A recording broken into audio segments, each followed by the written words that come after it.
Hello students, welcome to the channel and you are watching the Ultimate English Teacher and Lecturer. Hello students, in this video I will discuss about the important question answers of the story The Anne Frank's Diary by Anne Frank.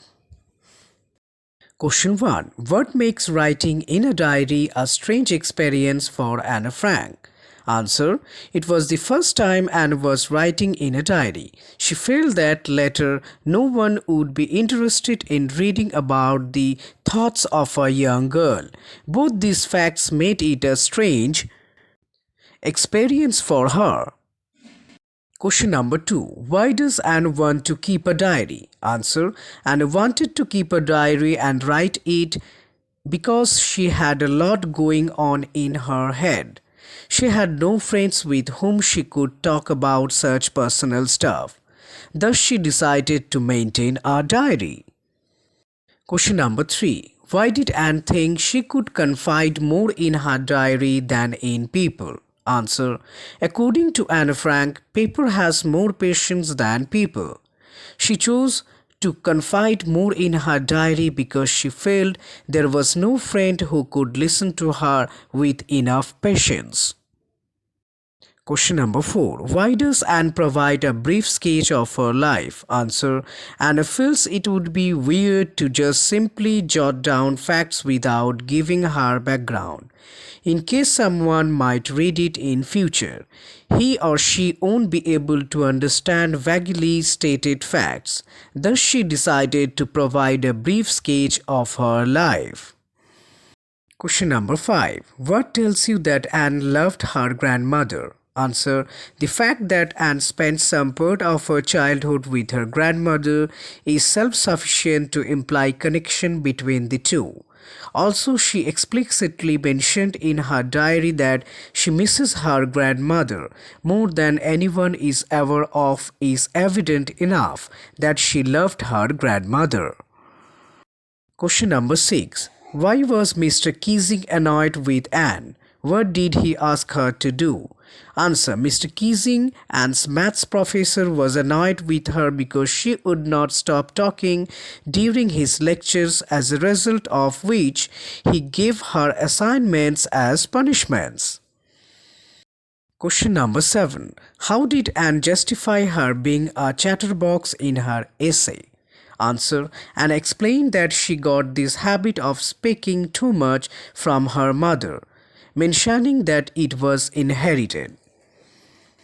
Question 8. What made Mr. Keesing allow Anne to talk in class? Answer. On being given the third assignments as punishment, Anne wrote a satirical piece which was quite promising. Thus, finally, the professor allowed her to talk. Question 9. Was Anne right when she said that the world would not be interested in the musing of a 13-year-old girl? Answer. Yes, Anne was right in thinking that the world would not be interested in the musing of a 13-year-old girl. As she was a common girl, no one would want to know her feelings, and so no one would read her diary. Question number 10. There are some examples of diary or journals entries in the before you read sections. Compare this with what Anne writes in her diary. What language was the diary originally written in? In what way is Anne's diary different? Answer. Anne's diary was actually written in Dutch language. Her diary is different from that of others on various aspects. She had named her diary Kitty. She thought of it as her only true friend. She could confide in Kitty. She treated it as another person because, according to her, paper has more patience than people.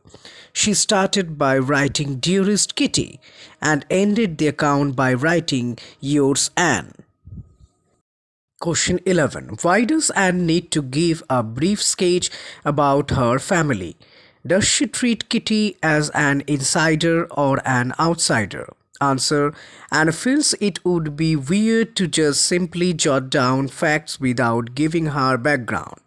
In case someone might read it in future, he or she won't be able to understand vaguely stated facts. Thus, she decided to provide a brief sketch of her life. She treats Kitty as an insider, as it was her only true friend with whom she could share each and everything. Question number 12. How does Anne feel about her father, her grandmother, Mrs. Cooperus, and Mrs. Keesing? What do they tell you about her? Answer. According to Anne, her father is the most lovable man one could ever come across. She loved and missed her grandmother more than she showed. She was on good terms with her teachers, except the old fogey, Mr. Keesing, who taught them mathematics. The headmistress, Mrs. Cooperus, was her class teacher, and both were very close to each other. Mr. Keesing often punished Anne with extra assignments as a punishment for her talkative nature. This indicates that Anne was affectionate and a loving person.